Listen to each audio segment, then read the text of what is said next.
Okay, let's go. It's 4 p.m. in Brazil, 3 p.m. here. We're going to start our live stream today. I'm in Miami-Dade and Aventura, and our live stream has a very interesting title. What's your question? OHBM 2026. HBM is a human mapping organization, Man-Brain Map. So we're going to this Congress next month, not in May or June, but we're going to this Congress. And we started looking at this Congress, various things from the Congress and various studies that the Congress was doing, and highlighting some points from the Congress that the Congress doesn't talk about.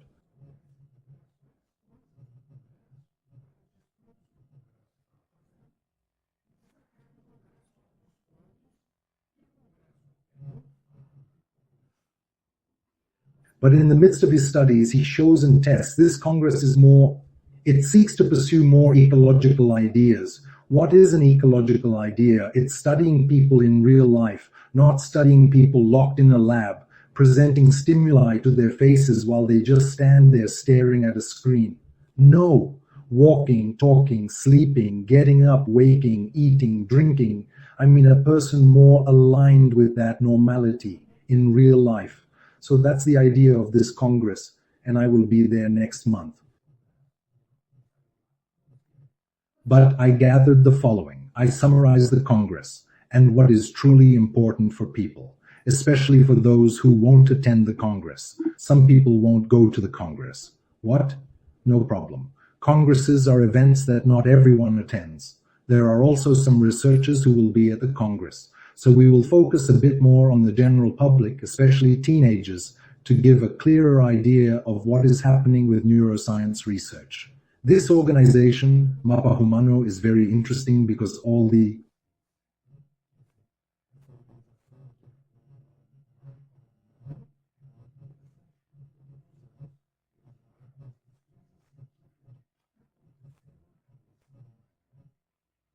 right, the first thing I want to leave you with is your question. And if this stays with you, then today's live stream was worth it. Freedom. If this stays with you, then today's live stream was worth it. What I want to share is that the depth of your question shapes your future perceptions.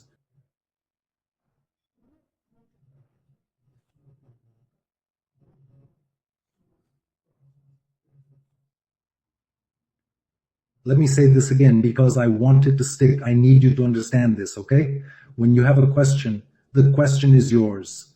When you have a real question, your own, your next perceptions of what happens around you, or what you read, or the movie you watch, or the church you attend, or a political movement you engage in.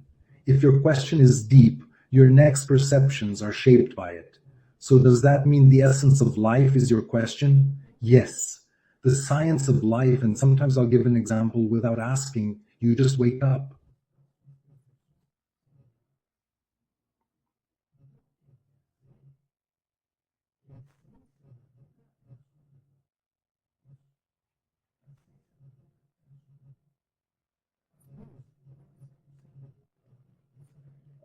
I woke up in the morning, the first thing I did was look at my phone.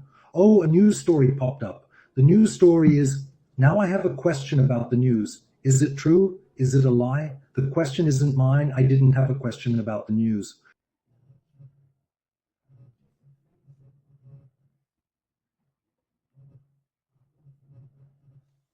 That's a natural question, yours. Think about it. What question do you have in your mind that wasn't imposed by your father, mother, or culture? What is your question? Your personal, existential question. Then you start to see your question and begin with it. You modulate it, then you check your phone. It has nothing to do with my question. Discard it. It's just grabbing my attention, just causing a scandal, just taking sides, just trying to polarize me. Because if I have a profound question, that question guides my life.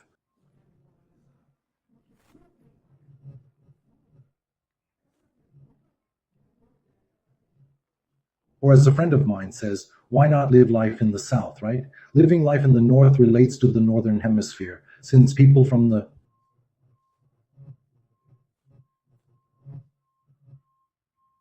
You understand that I'm talking about a certain prejudice, as you say, the term guides life. It directs life. It gives meaning to life. Does your question give meaning to life? Why is saying guides a more prejudiced thing? Because we've been conditioned to believe that people in the Northern Hemisphere are really more intelligent, which is a lie. It doesn't mean that someone in the United States or Europe in the Northern Hemisphere is more intelligent or not. So the word guides in your life loses some of its meaning. Let's say it gives direction to your life. Profound question. Your question. It's not your mother's, not your father's, not your religions, and not philosophies. It's your question. Deep questions shape your future perceptions, and often teenagers, or even us, wake up and check the news. The news stirs emotions, gives meaning, provides stimuli, and shapes your perception, leading you to ask questions based on it. You will be influenced by the news.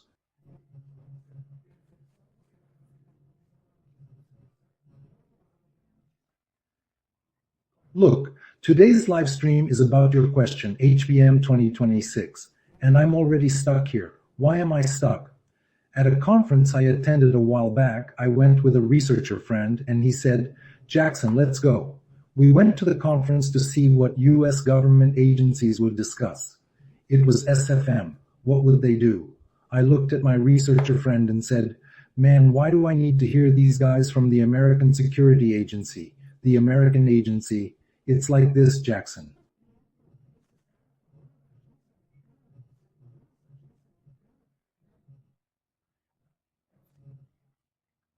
The American agency has some interests in developing certain things for the United States.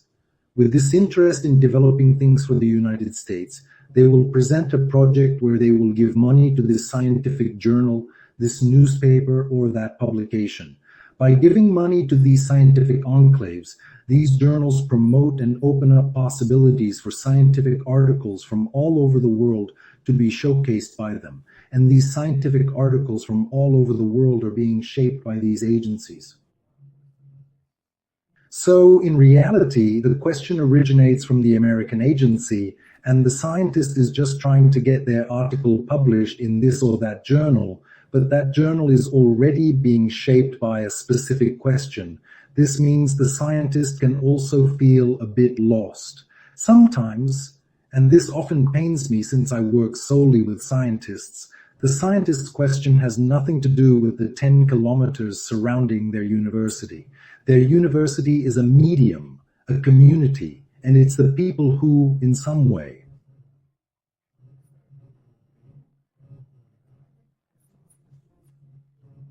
they're maintaining that university, but within 10 kilometers of it, there's not a single question that his scientific article is addressing. Yes, but that journal that published the article, which is possibly funded by an American agency, has a lot to do with his article. Oh, how cool is this scientific article that nobody is interested in because it makes no sense to the people around the university. So we have a very serious problem, and this is a problem that I propose to revolutionize, which is decolonial neuroscience. Let's stop following other people's questions, even you, the researcher. Where's your question? Where's the question that meets the local community's needs? If you're Brazilian and in City X, what does City X need? Oh no, my question is more sophisticated because there was a case here in the United States, Europe, or China, and the question is blah, blah.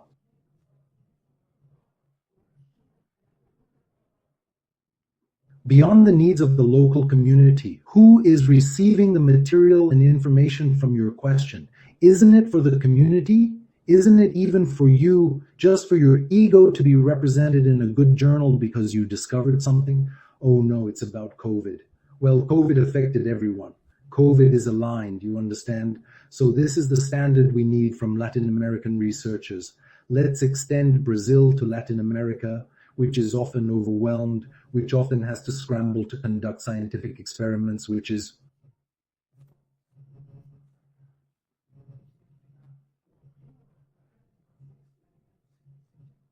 this replicates what is happening in Europe or even in China, where many experiments are being conducted, or in the United States. Where are our questions? That's where we are going. So this Congress is being offered as an option. This Congress, HBN 2026, I gathered and selected many items from it, and noticed it had more naturalistic ecological topics, more aligned with human needs. I selected and included them. I sent them to the blog for you. Here's the link. Below the blog, there are many texts that, if you click, will link to each one.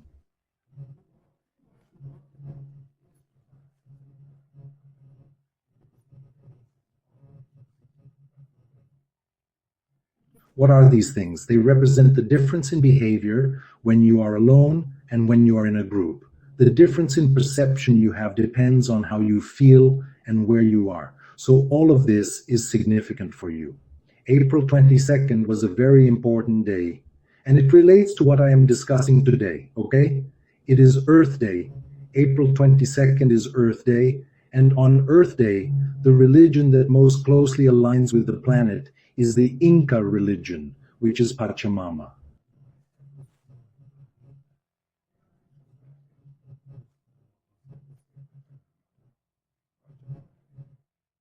The Earth is a living being, the planet is alive, but Pachama is a living being on Earth where you practically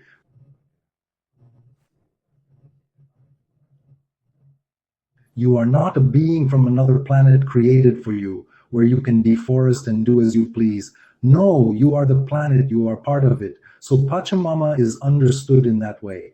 Anyone wanting to study this can take a look at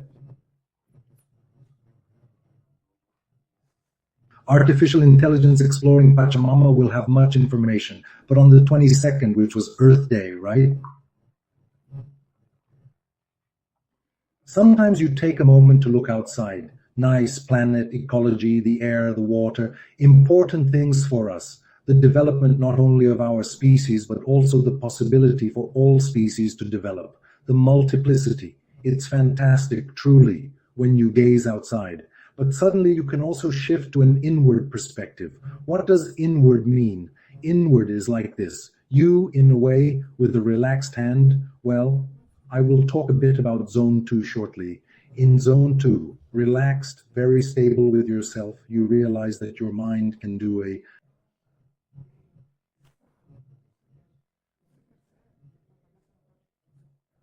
She opens. With her eyes closed, she does so. Then you start to perceive the planet from within. It's really nice, very enjoyable. Anyone can get there. Just don't lose heart, sit or stand, breathe, look at nature, and suddenly you start to see your mind open up a lot, almost embracing the whole planet in a way. That's seeing the planet from within. You no longer see others as outside of you because you see others and see things. You see animals, plants, trees. Everything you perceive outside with your eyes closed feels like an extension of yourself. That's Pachamama, okay? This idea is spiritual.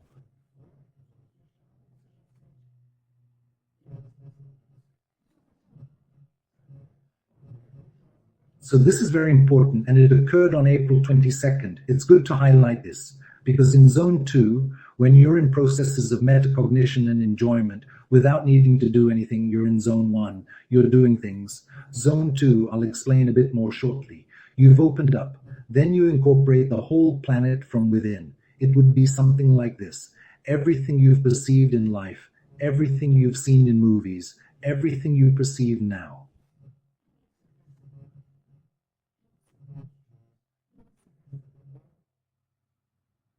You made it. It is you. And inside you can perceive yourself in that Zone 2, in that metacognition and enjoyment.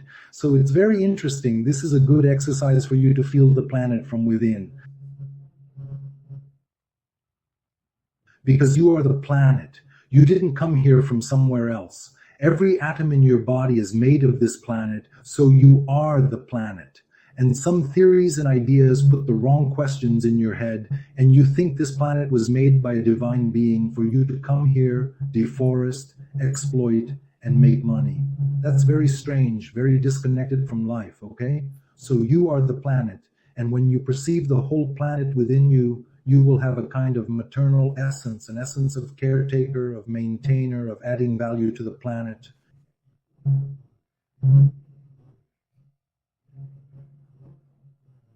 And not look at everything and see it as a commodity.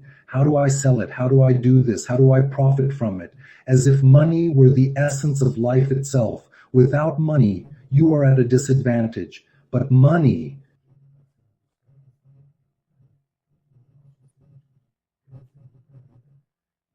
the way capitalism operates now, it needs a shift, right? Capitalism will always be present. It will shift so that money has a different value, where the circulation and consumption of money can benefit the planet. It's just a simple shift in capitalism, and I might discuss this in the next live stream. How can capitalism continue to exist but change in a way that the consumption of goods,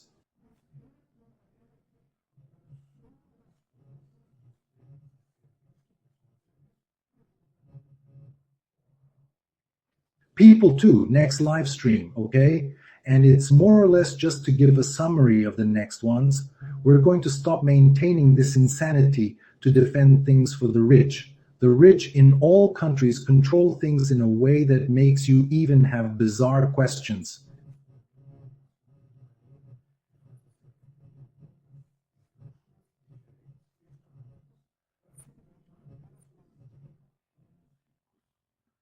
And it's just a matter of reversing that. It's a small thing and we can change it. So, look, at UFBM, the experiments are more real life. Some experiments highlight real life experiences, bringing them closer to that reality. In the live stream, I highlighted that they are studying sleep and also creativity and multimodality. This is a cool essence that you need to know.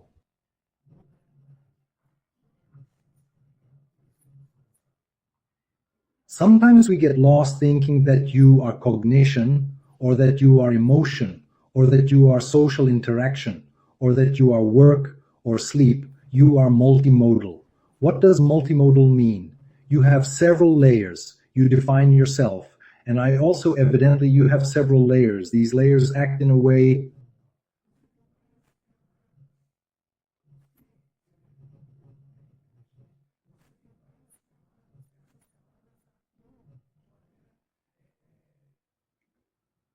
You are interconnected. You are nucleus, atom, nucleus, and electrons within you, molecule, nuclei, atoms. You are tissues. You are cells, tissues, organs, systems. You are multi layered. You are multimodal. You are not linear. Sometimes someone will try to engage with you and propose a linear solution.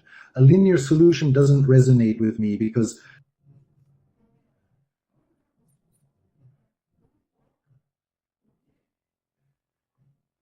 it's interesting to use a needle to try to see the universe. It's linear. You it's multidimensional, it's multimodal, it's multimonal. Should we explain this differently? I'll try now. I'll listen to what comes to mind to explain it to you. Sometimes a child, let's say a 5 or 6 year old, is playing with something, and suddenly you want to give them an instruction, and you just say one word with one approach, one goal, but then you do something else. I want to give them an instruction, but I'm already changing some behavior. The scent, the playfulness, I offer one thing, then another. So I approach various different angles for this child to make decisions on several levels. Then suddenly she's playing a lot. I already know she'll be thirsty soon. She will need this or that. So I focus on her interests and needs, navigating around them while introducing words and knowledge. Good knowledge, of course, no indoctrination, good recognition of that individual, of that child for their growth. All right? These multiple layers possess their flexibility and plasticity. Doing so much of this, and in this multimodality and plasticity, I start to talk about how you, as a researcher, divide the human being into these layers. To ask a question, you can't pose it to the whole human being while only observing one layer. Which layer will I examine? What data will I take and collect from my experiment? But if I am going to gather this data, what question will I ask to ensure it answers my inquiry? Goodness, it's pointless to ask one thing while collecting data from another layer.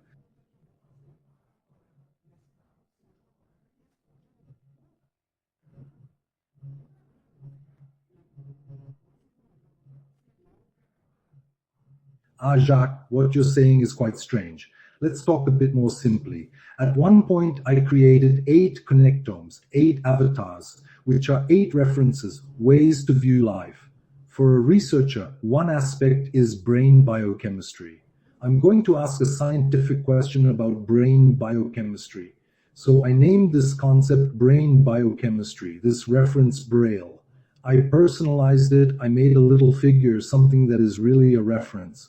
I look at brain biochemistry and ask, does this change or not change brain biochemistry, this or that? Oximetry, blood pressure, frontal and prefrontal brain activity, all that, it's brain biochemistry. I'm asking the question based on that reference. I've already shown you this, and I'd like to talk about it again now, and I'll even do a hand-drawn sketch. Imagine a pretty little square like this. This screen I'm looking at, okay? Let's say that suddenly here in this part there's water. From this side to this side there are roads, okay?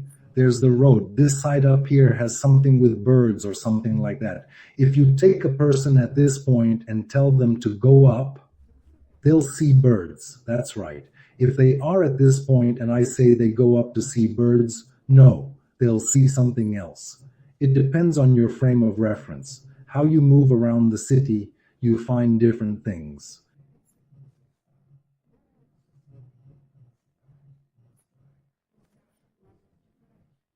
So, if you're talking to someone, the correct thing to do is look to your left where they are. I even once told my father-in-law, look at me. I was facing him. Look, the one on your left is on my right. References change depending on where you're referencing from. If you reference from one place or another, things change. If I'm referencing from brain biochemistry, my question is different. And today's question is, what's your question? Then I have another role, which is Ian. If I'm referencing from human emotions, my question is, do games work nowadays?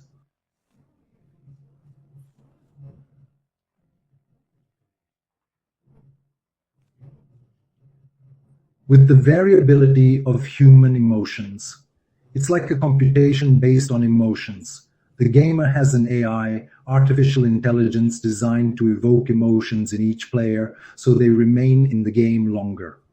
Through emotions, you control the individual to make them addicted, stuck, or frozen with logical and rational factors at play. I call this IAN. IAN is the study that focuses your question on human emotions. Then there's another one I call Omeka. Omeka is different. Yes, Omeka relates to human culture. Omeka was a civilization in southern Mexico 5,000 years ago.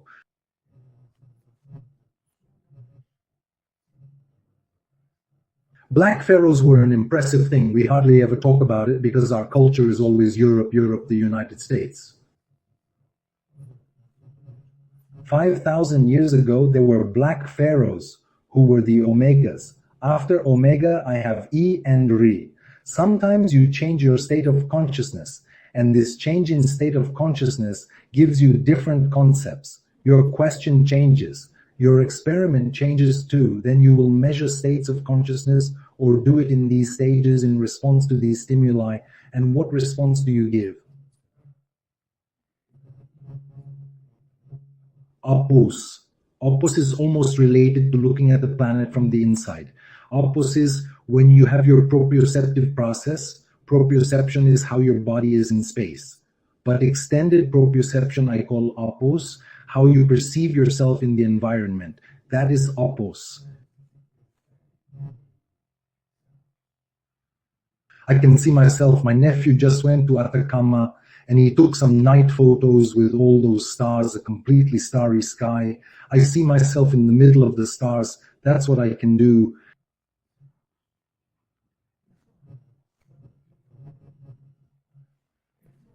It's such a profound emotion to realize you're in a space where you belong. When you have that peak as a reference, your scientific question must shift based on the act, based on perception. Then I have an exception called a new perception, a new reference point. I perceive myself as part of the collective. I feel connected to this community. I'm in the middle, it's all together. It's a community. That's Givasa. Then there's METEP, which I call statistics. Statistics and tension errors. When you're under tension at a certain breathing rhythm, your heartbeat.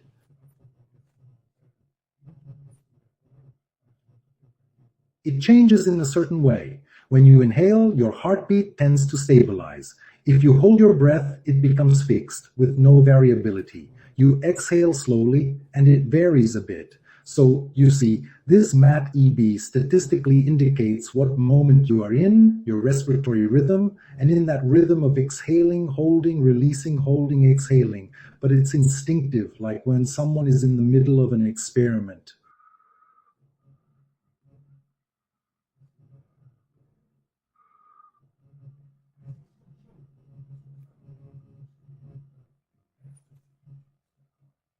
How much was the inspiration? What was the heart rate? How long did you hold your breath? How long did you exhale? What was the heart rate like? Was there variability in heart rate or not at each moment? Okay, this individual, this tensional self with these stimuli gives this response. Perfect. MATLAB, METEP. Mathematics of mathematics, statistics, and mathematics is WHIP. It has to do with together. You need to stimulate together. But management is that, and EP is also in a language that an indigenous group calls number one. So it's the epi match, that idea. Now, in today's live stream, what is your question? Back to you. I talked about a lot of scientific topics, but tell me, what is your question about your work relationships? Oh, it's a layer. It's at work, at home, with your son, with your daughter. Who helps you?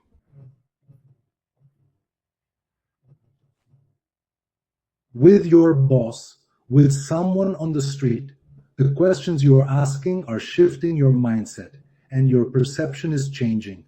The questions that are put in your head are actually helping the person who placed them there.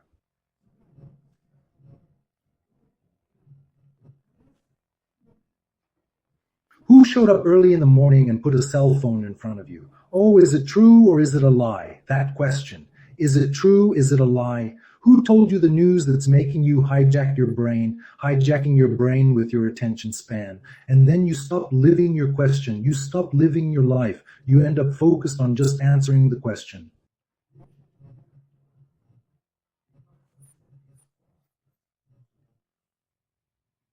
You stopped being yourself, right? So where's your question? Let's dig deeper into it. Think it's in your own concept. Nobody else matters. Only you matter inside. Look, you already have a rationale. What is your question? Is it, what is life for? What is this? What is that? It doesn't matter what the question is. It will give you meaning. Your question will change your future perceptions. If it's deep, your perceptions will be deeper. Life will be better for you. It will be more intense. It will have substance. Why is life full of substance? Because I will have good questions.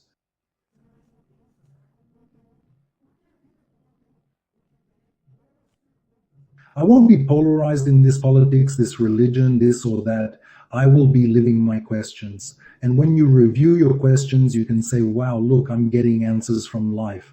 Obviously, you have to find a way to support yourself with your money and your things. We'll talk about that a little more in the next live stream. But the fundamental thing is, what is your question? Do you understand? What is it? The question that you didn't copy from anyone is yours. It is.